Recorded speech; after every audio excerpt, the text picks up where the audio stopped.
যেই মেজর অপারেশনটা রাজনীতিতে হয়েছে তারেক জি এবং ইউনূস সাহেবের বৈঠকের পর, এখন এটা একটা ইনসেন্টিভ কেয়ার ইউনিটে আছে। এখানে অপারেশন একটা ঘা হয়, আপনাকে ওয়েট করতে হবে মিনিমাম 10 to 15 days। 15 দিন পর যদি দেখেন যে না ঘাটা শুকিয়ে গেছে, তাহলে দেশে স্থিতির অবস্থা এবং নির্বাচনের দিকে হাওয়া বইবে ইত্যাদিতে। আর যদি কোনো কারণে ইনফেকশন হয়ে যায়, যে অপারেশন পরে ইনফেকশনও হয় না। লন্ডন যে বলতেছেন লন্ডনের রেশ, এটা কাটার কথা না, এই কারণে যে লন্ডনের ইস্যুটাই ছিল একটা টার্নিং পয়েন্ট। এটা তার দলের লোকজন অনেক আগেই বলছে, সেই লন্ডনের বসার আগেই। এই যে টার্নিং পয়েন্ট কথাটা বলছে, তারা কেমন সন্দিহান ছিল কিনা তা আমি জানি না, কিন্তু আপনি যদি ব্যক্তিগতভাবে আমাকে জিজ্ঞেস করেন, আমি বলেছিলাম কোনো এক টকশো এখানে অন্য জায়গায় যে বিএনপির বিরাট বড় একটা বডি, একমাত্র তারেক জিয়া ছাড়া টোটাল বিএনপি কিন্তু বাংলাদেশে, আর মেজর বিএনপি বলতে যা বোঝায় নেতা সব ঢাকায়। তারা কিন্তু কয়েক দফা ইউনূস সাহেবের সাথে দেখা করছে।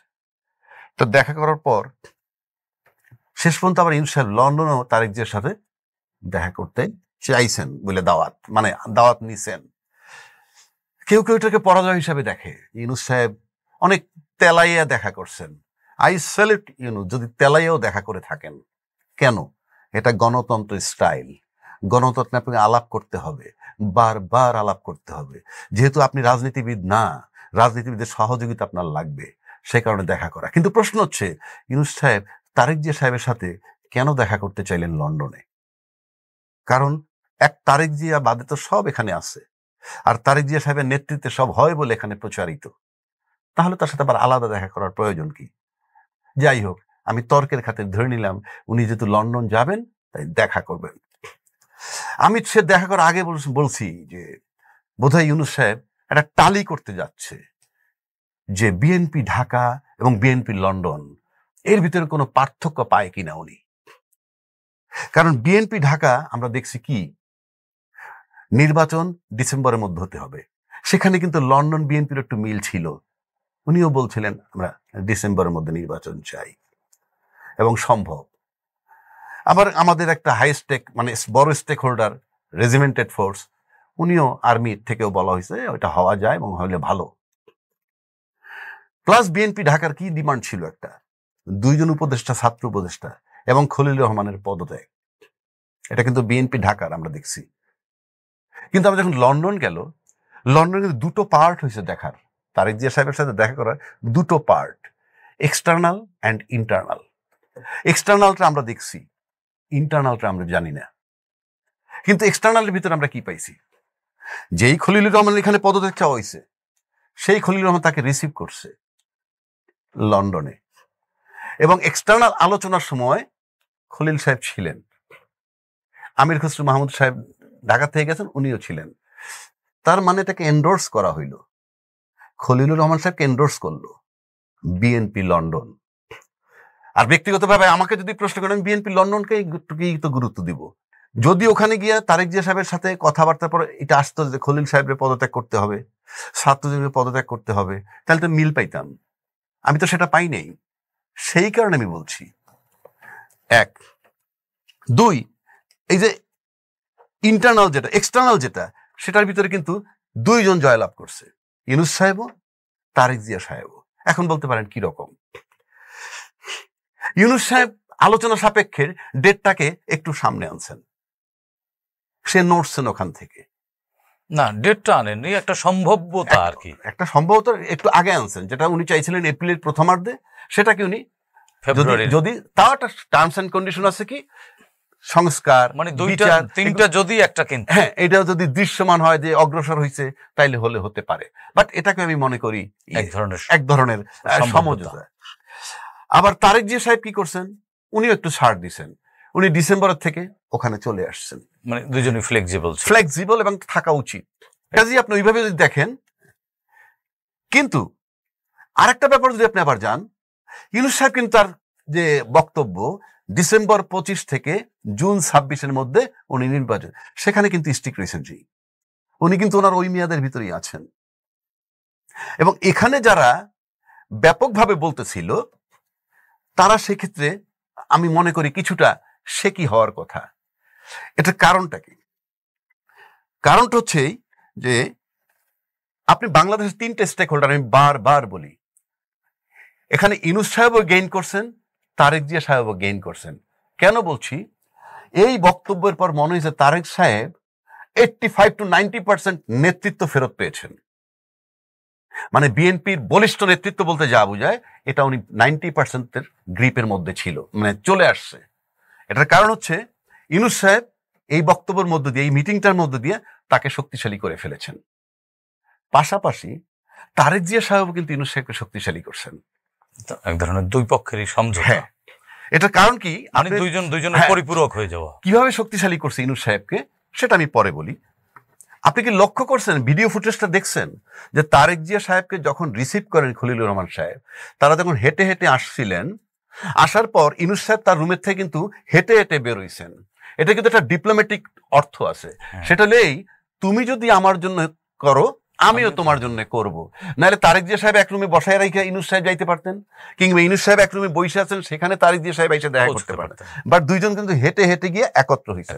তার মানে তুমি আমার জন্য আগে আসছো, আমিও তোমার জন্য আগে আসছি।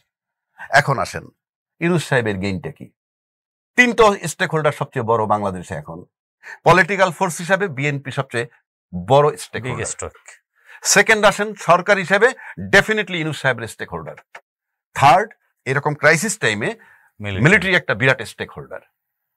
এখন ইউনূস সাহেবের সাথে আমরা লক্ষ্য করছি সেনাবাহিনীর একটা ডিস্টেন্স আমরা পাইছি, গল্প করে লাভ না, একটা দূরত্ব। আবার বিএনপির সাথে আমরা একটা দূরত্ব দেখছি। কিন্তু ইউনূস সাহেবকে এই খলিলুর রহমানের এন্ডোর্স করে তারেক জিয়া সাহেব অ্যাপ্রুভাল দিয়ে দিলেন যে বাংলাদেশের যে এই আপনার কি বলে নিরাপত্তা পরিষদ বা নিরাপত্তা উপদেষ্টা যে দরকার, এটাকে এন্ডোর্স করছেন। বিকজ খলিলুর রহমান ওই পদটাই হোল্ড করেন। এবং কখনো কখনো আমরা শুনছি জিয়াউর রহমানের সাথে ইউনূস সাহেবের কতগুলো বৈশিষ্ট্যগত মিল আছে রাষ্ট্রের ক্ষেত্রে। তো সেক্ষেত্রে আমার কাছে মনে হয় তারেক জিয়া সাহেব ভিতরে জিয়াউর রহমানের আদর্শ কিছু লালন করেন বলেই জাতীয় নিরাপত্তা পরিষদ যে দরকার বাংলাদেশে, সেটাকে এন্ডোর্স করছেন, খলিল সাহেবকে এন্ডোর্স করে। শুধু তাই না, খলিল সাহেব কোয়ালিফাইড, সেটাও এন্ডোর্স করছেন বলে আমি মনে করি। সুতরাং ইউনূস সাহেবকে উনি শক্তিশালী করছেন। কেন? যে বিএনপি বড় একটা স্টেক হোল্ডার, দূরত্ব ছিল, সেই দূরত্বটা কমেছে। তাহলে 3টে স্টেক হোল্ডারের মধ্যে 2টো কিন্তু কমেছে দূরত্ব। আবার যদি আপনি পাশাপাশি জামাতের দিকে আসেন, আমরা কিন্তু বলি জামাত কিন্তু একটা কথা বলছিল ফেব্রুয়ারির দিকে নির্বাচন, অর্থাৎ রোজার আগে হতে পারে, সেটা বলছি না, কিন্তু আমরা জামাতের বডি ল্যাঙ্গুয়েজে দেখছি যে এই সরকারকে তারা কিছু ফেভার করে। তাহলে বিএনপির সাথে যে সরকারের দূরত্ব কমে, জামাতের সাথে দূরত্ব কম আছে, আর এনসিপির সাথে বলতে গেলে দূরত্বই নাই। সেক্ষেত্রে কিন্তু ইউনূস সাহেব বেশ শক্তিশালী হয়েছেন বলে আমার কাছে মনে হয়, যেটা বাংলাদেশের রাজনীতিতে দরকার ছিল। কেন ইউনূস সাহেব থাকবে না, এটা বাংলাদেশে সবাই বিশ্বাস করে, যে গোটা দেশ বিশ্বাস করে ইউনূস সাহেব থাকবে না। আপনি কোন পলিটিক্যাল লিডার সেই বিশ্বাস অর্জন করতে পারবেন বুকে হাত দিয়ে? বলেন তো, যে মিস্টার এক্স এই টার্মের পরে চলে যাবে? না, আমরা দেখি নাই, দেখবো না, এই রেওয়াজ তৈরি হয়নি আমাদের। লাঠি বর দিয়ে হাঁটবে, তাও ক্ষমতা ছাড়বে না। সুতরাং আপনাকে এটা মাথায় রাখতে হবে। তাহলে 2টা স্টেক হোল্ডার এবং পলিটিক্যাল ফোর্সটা মোটামুটি এখন ইউনূস সাহেব হয়ে গেছে, বেশ স্ট্রং হয়ে গেছে এখন। তাহলে আমরা যে আজকে যারা এখানে যারা কথা বলতেছিল 2টা বা উপদেষ্টার পদত্যাগ, খলিল রহমানের পদত্যাগ, সেখান থেকে কিন্তু সরে আসতেই হবে। এখন যদি আপনি বলেন যে পলিটিক্যাল এটা একটা মেজর অপারেশন হয়েছে রাজনীতিতে, ইউনূস সাহেবের সাথে আপনার খলিল রহমান সাহেবের তারেক জিয়া সাহেবের যে সাক্ষাৎ মিটিং, এটা কিন্তু একটা মেজর অপারেশন হয়েছে।